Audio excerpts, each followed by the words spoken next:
evening,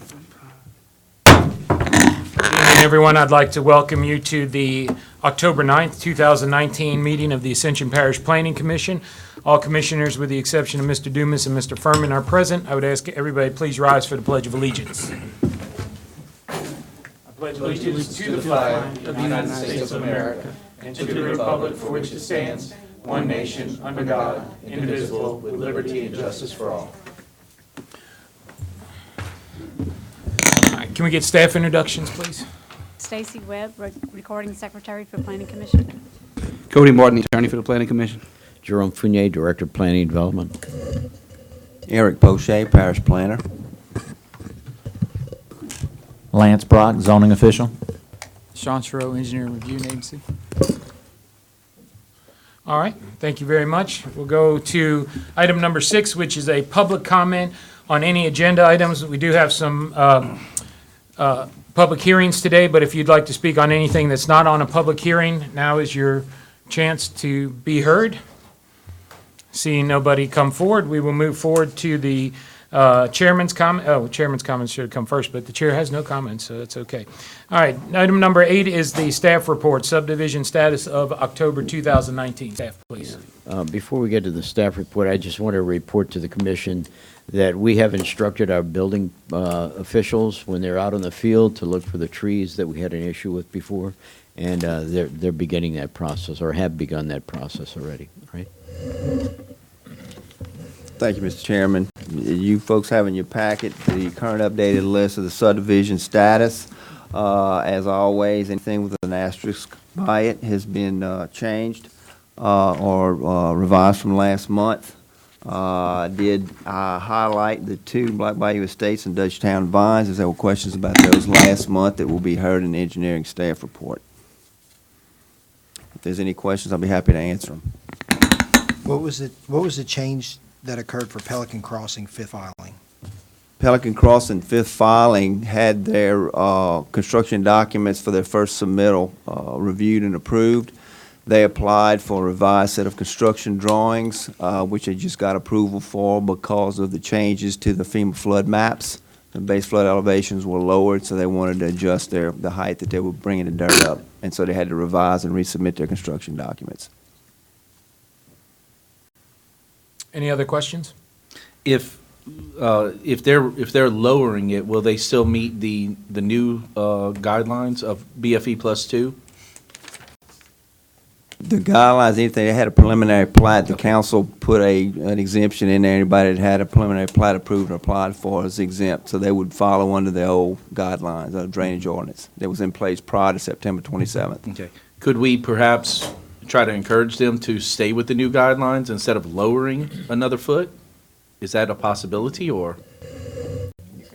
We can try, or? We can ask, but the engineer of records probably here tonight and can maybe address that issue. Okay.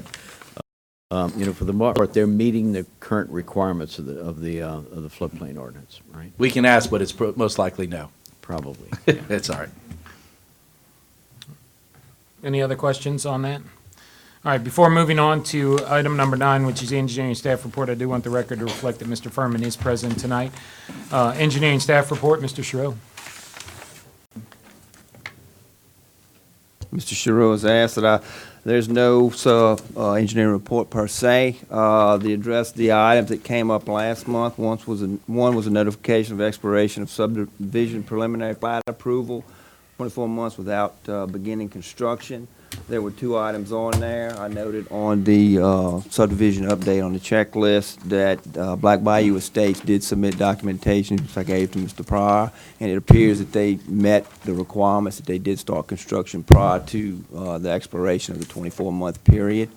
I have not heard anything on the Dutchtown Vines as far as whether or not they got their DHH permits submitted as stated at last month's meeting. Is anybody here for Dutchtown Vines? All right. I did receive a packet from Mr. Poche, as indicated, indicating there was work on Black Bayou Estates as late as this year in January of 2019. Therefore, I think it does, and I can publish this to everybody if y'all want to take a look at it, but it does look like they are doing construction on that.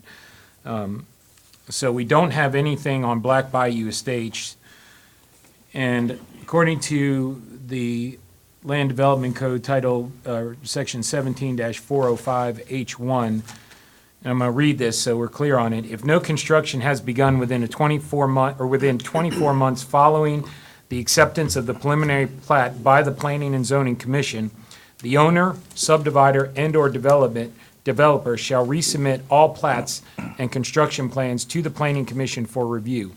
If changes in the construction plans are warranted, then the construction plans shall undergo a review, and following approval by the Planning Commission, the developer may commence construction. If no construction activity takes place within 24 months following the approval of the preliminary plat, no construction activity may be undertaken, and no lots or parcels of land may be sold, transferred, or conveyed prior to approval of the Planning Commission, the preliminary plat being automatically rescinded. The engineering review agent shall be responsible for notifying the Planning Commission of all subdividers that fail to begin construction within the 24-month duration. Notification shall be in the form of a status update report presented at a regularly scheduled Planning Commission meeting. I think this is not the best worded statute, but it clearly states that the preliminary plat, if there's no construction activity, nothing can take place on that land because the preliminary plat has been automatically rescinded. I think we gave them a 30-day extension so we could review this. In talking with legal counsel prior to the meeting, it's his opinion, and I think I agree with it, that the Code of Ordinance deems that plat rescinded, so they will have to resubmit. I don't know that, do we need to vote on that, We should Cody? probably just, I mean, the ordinance says automatically, it doesn't require a motion, so I think we're okay with just letting the ordinance stand. So the ordinance will stand as it is, and that plat is deemed to have been automatically rescinded. Therefore, staff, nothing can be done on that until they resubmit their plans to the Planning Commission for review. We notated. We will take note of that. Mr. Murphy, you are here.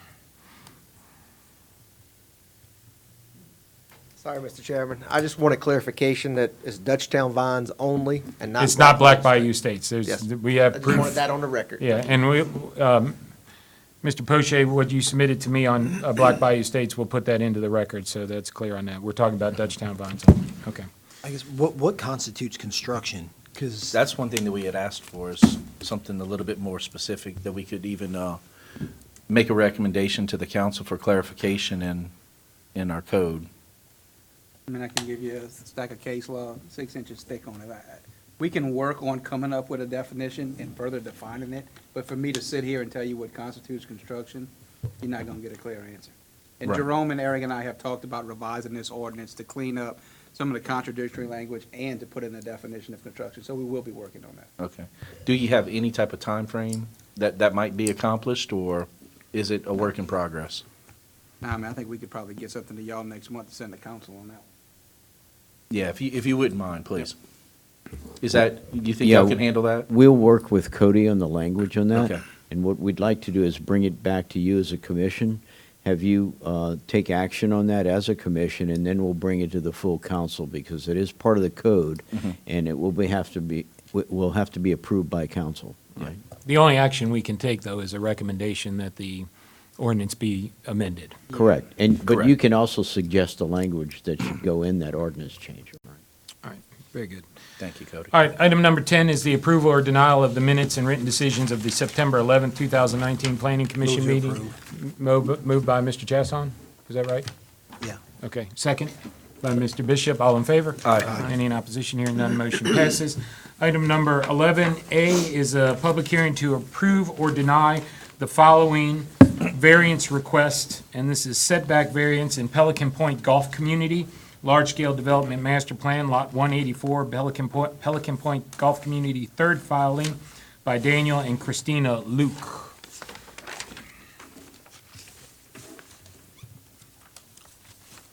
Is either Daniel or Christina or somebody here to speak on their behalf? Come forward, sir, please.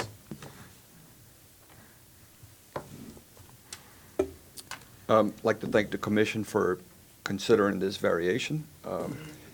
Me and my wife moved to Pelican Point roughly 22 years ago. We were the sixth home in the community, and we've been supportive of the community for those 22 years. And we were quite surprised by not understanding the plot of land that we had purchased and developed these plans only to be denied based on a new understanding that there was a 20-foot building line that we wasn't aware of. So any considerations that you would consider, we would appreciate it. And I guess we're just going to live with the results of your consideration. Mr. Chairman, could we identify the speaker? This is Mr. Luke. It is. Yeah. I know that. I can verify. The rest of us didn't. All right, I apologize. All right, we'll go ahead and open a public hearing on this. Ms. Stacy, has anyone signed up to speak on this? Yes, Mark Villa. Mr. Villa, come forward, please. And just a reminder on the public hearings, when we open this, it's a 3-minute time limit, so please try to stay within that 3 minutes. Try to put this on the, okay. And I'll give you this for the recording.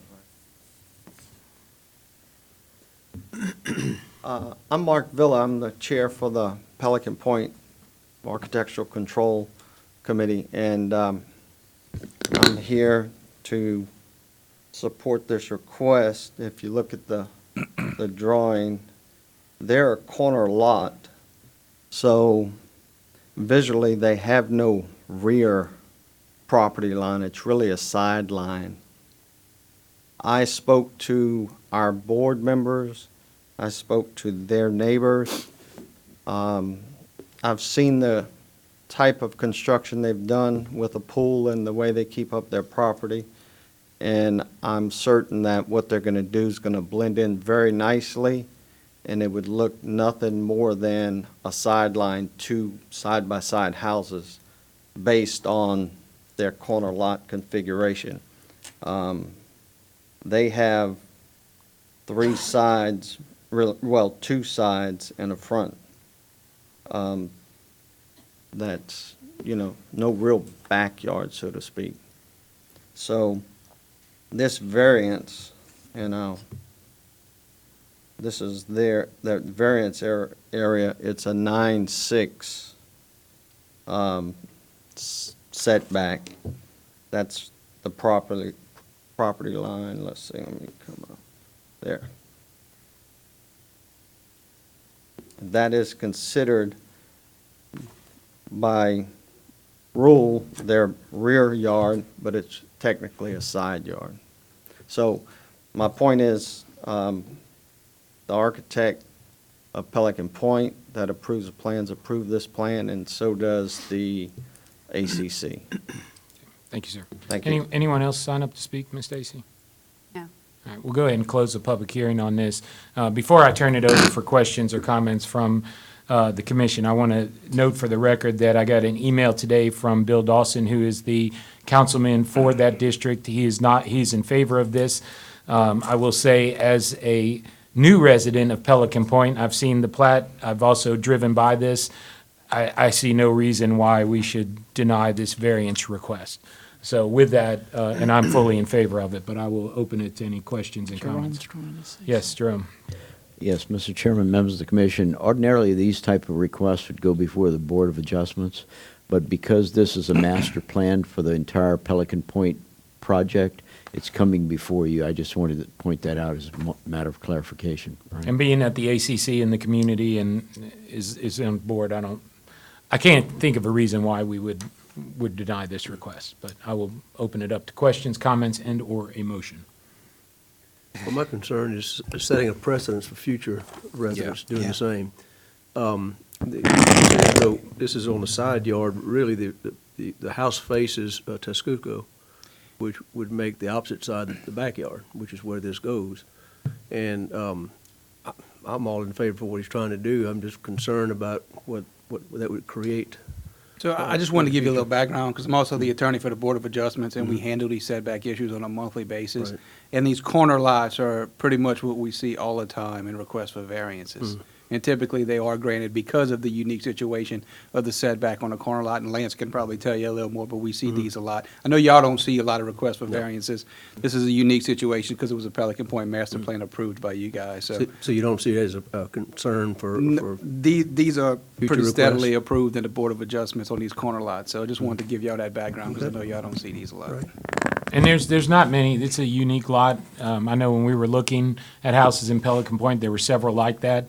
And really, it's kind of a dead space there that they want to build on, which I think you have a driveway there or a yard right now. I mean, yeah, it's not, I just don't see a problem with it, but. I don't typically either, except what's the hardship? I mean, what's the unnecessary hardship? Because you have to, I mean, my problem is we get to these, well, it doesn't meet the code, but it doesn't meet the definition of a hardship, but, I mean, nobody really sees a problem with it, so we ignore the hardship requirement and grant it anyway. So at what point does somebody come in and say, well, why are you going to hold me to a hardship if you're not holding everybody else to a hardship? right. I mean, it's a requirement. It has to be a hardship. That's part of it. I mean, I don't. This isn't a code issue. This is a revision, a variance on the preliminary plat that the community created, which the community doesn't now have any opposition to. I think it's a little bit different Well, from a code variance. Well, I mean, staff put it in here as the issue is 174093. I mean, that's the section we're bound by, right? I mean, that's why it's in front of us instead of the zoning. I mean, like I said, personally, I don't care, but I mean, if we're gonna follow or not follow the code based on our personal opinion about, well, I don't feel like this particular issue, I mean, what's the point of having a code at that point? What's the point of having I don't- us if all we do is anybody can read the code? So it's for our discernment. Except it gives you a specific description as to when you're allowed to grant the variance. That's what I think he's arguing is that our authority to grant variances is outlined. And that's what, that's the whole thing is that our authority is listed. Hardships, et cetera, et cetera. If they can't show that, we should not be granting, and we might not even have the We authority don't to have a grant that. list of enumerated hardships. We decide what the hardship is. Well, His hardship is he can't build the. But he's causing it. Well- He is effectively causing an undue hardship upon himself because he wants to expand, which, hey, I'm all for, Well, look, I I will agree. tell you, from the Board of Adjustment standpoint, the argument you make, and I understand the technicality of it, but every application we get is somebody trying to build something within a setback or on their property, and it's always self-created. So I would tell you not to get too tight into that. I understand what you're saying. You have to determine the cost benefit of it in the surrounding properties and how it affects it, but just don't get too black letter and can't be self-created, because almost everything is self-created that comes before you. Well, and the self-created hardships that we've dealt with in the past is somebody that has subdivided their property or done something to put themselves into a hardship. This is not a self-created, this was a setback that was set forth before the land was even purchased. Basically, you look at the plot that they have right here, it's a dead space that there's nothing to do there. It doesn't back up to the lake. It doesn't back up to the golf course. It's basically a side yard for them that's on the side of their house. I don't see this as a self-created hardship. I think it's a hardship in and of itself, that there's no reason, because I can find no reason why you would not want to build something in that space. And that's hardship enough for me, that I think it's an unreasonable restriction on the free use of their land. And so I would have to agree with Cody that I think reading the hardship provisions was not in accordance to what we've done in the past. Mr. Chairman, Yes. I've had a request from Mr. Villar with the Architectural Review Board, who would like to speak again. Would you allow that? Yes. Just a minute, though. Yeah, just right quick. I think the assumption when the developer created the setbacks was to maintain views of the course and the lakes. That was a big purpose of the setback. He has no course view, no lake view. And the part that they want to develop isn't going to block a lake view or a course view right there, so. I move that we approve the variance. I have a motion to approve. And a second. Second. Motion by Mr. Bishop, second by Mr. Furman. All in favor? Aye. Any in opposition? Nay. Nay. All right, we'll do the roll call vote. Mr. Furman? Aye. Mr. Bishop? Aye. Mr. Christie? Aye. Mr. Chasson? Nay. Mr. Schexnayder? Nay. And the chair votes in favor, so the motion passes and the variance is granted. Thank you for coming, Mr. Luke. All right, item number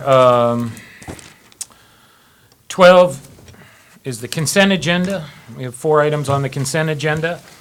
Number 12A is the affidavit of mortgage declaration for John and Crystal Cairo, Tract 1A, Sanborn Place, Gonzales, Louisiana. Item number 12B is affidavit of mortgage declaration for Terry J. and Shelley A. Bro, Tracts 2A, 14062 Garcon Road, Gonzales. 12C is a final plat approval for Brookstone by Quality Engineering and Surveying LLC in Council District 7, and 12D is the final plat approval for Camellia Cove, Quality Engineering and Surveying LLC in Council District 3. Do I have a motion on the consent agenda? Move to approve. Motion by Mr. Schexnayder, second Second. by Mr. Furman. All in favor? Aye. Any in opposition? Hearing none, motion passes. Number 13 is a public hearing to approve or deny the following family partitions. 13A, Brent Lambert and Sheila Ann Ballard Properties, lots 1, 2, and 3, by Willard J. Quitmont Surveyors. Mr. Falgu, you're here for Mr. Quitmont, I assume? Yes, sir. Representing Mr. Lambert on the following family partition. This plat was originally approved in, let's see, 2014. As it currently exists now, this is an estate property. It's divided up between the heirs after a deceased, I think it was a deceased father. He got approved through y'all, and now we're back at it because it took them basically this long for all of them to agree. So it was, this is exactly how the plat was approved in 2014. Okay. Now they've all come to an agreement, so this is, they're gonna sign off on this and the transfers are gonna be done. All right, staff, we got any comments on this?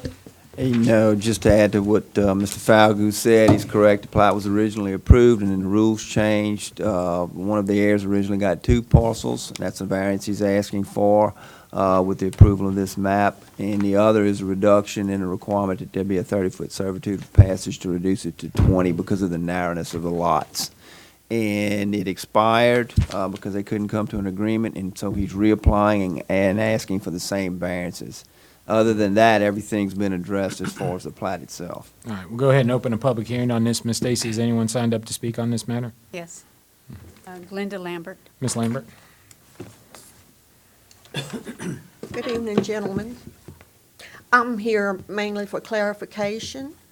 My property is adjacent to Brent Lambert's property, and I was wondering, being each lot is approximately short, just a little short of an acre, and 112 feet wide, why is a variance needed for a 20-foot right-of-way?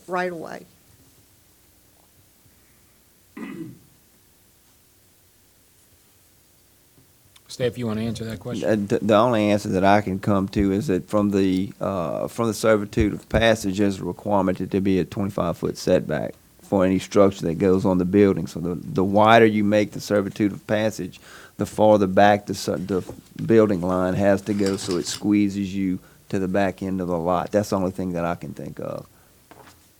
I see. And this lane or road or whatever it's going to be in the future, is that going to be taken in by the parish? That's unlikely. Very unlikely. So the upkeep of the road bears with Mr. Lambert? The landowner. Yes. Yes. Okay, I guess, like the previous gentlemen that were up here, y'all said something about granting variances to, when something is different than the rules, you can request a variance with a hardship. Does this present a hardship for Mr. Lambert? And that's something we have to discuss. We have to discuss that. Okay. When we approved it back in August of 2014, we approved the variances as well? Yes, variances were approved as is shown on the map there in front of you. I remember the family partition rules changed and effective in 20. So that kind of creates the issue, an issue here.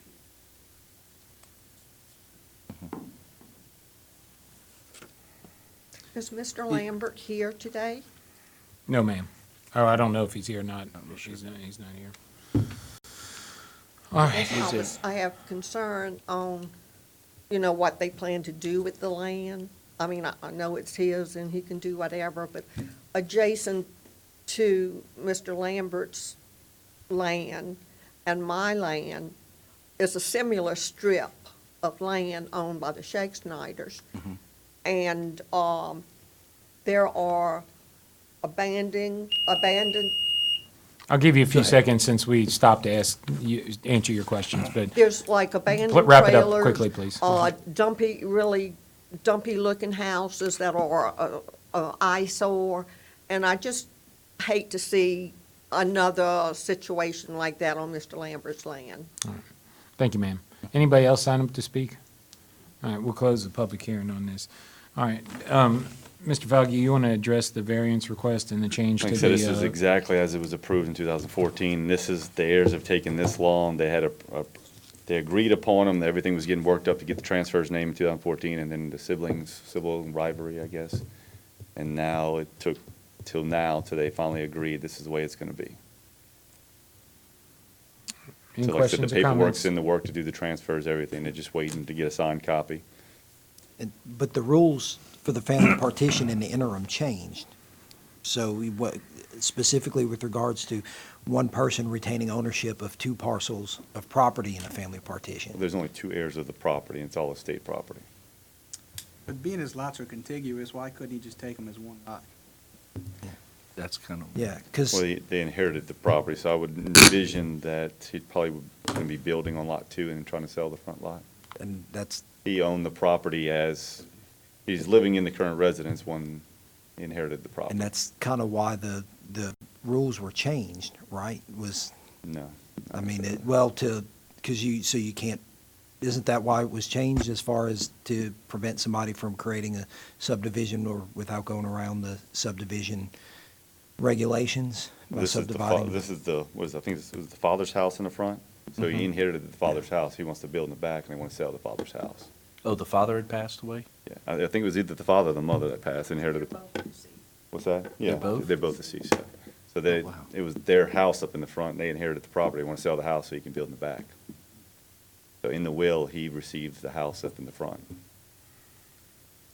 I mean, because So that's basically the hardship, because Yeah, I he mean- inherited. but the concern is, again, so you approve, for example, Black Bayou Estates under old set of subdivision rules. Their plat expires. The rules change. Now, if they resubmit, presumably they'll be subject to the new drainage ordinances and everything else when they resubmit. And then they come Black back Bayou. and say, well, their guy, or not Black Bayou, I'm Dutchtown sorry, Vines. Dutchtown Vines, I was looking at the wrong one. Say, well, their guy died, so they couldn't do it, so that was a hardship, so let's let them build their new subdivision when they resubmit under the old rules. I mean, again, they got the thing granted, they didn't file it timely, the rules changed. You comparing two different things. You plan a family partition, a subdivision, they're selling lots for profit. This is a family estate, family property dividing between heirs of the estates. Two different, one's turning 50 lots and the other one's turning 2 estates, 2 lots. Does anybody else have anything to say? This is basically the true intention of a family partition is, I move that we approve this family partition. All right, I got a motion by Mr. Bishop, second. Second by Mr. Furman. All in favor? Aye. Any in opposition? Nay. All right, we'll do a roll call vote. Mr. Furman? Aye. Mr. Bishop? Aye. Mr. Christie? Mr. Chasson? Nay. Mr. Schexnayder? Yay. All right, and the chair votes in favor, so the vote count is 5-1 in favor of the family partition. Thank you. All right, item number 13B is Victoria Wilson property, lots 2A and 2B, Earls and Associates. I'm assuming you're here for yourself today on this one. This time, yes, sir. Representing the Thompson family and the following family partition, wishing the commission for approval. Staff? Yes, the petition meets all the requirements of the family petition subdivision regulations. Ms. Stacy, we'll open a public hearing. Has anybody signed up to speak? No.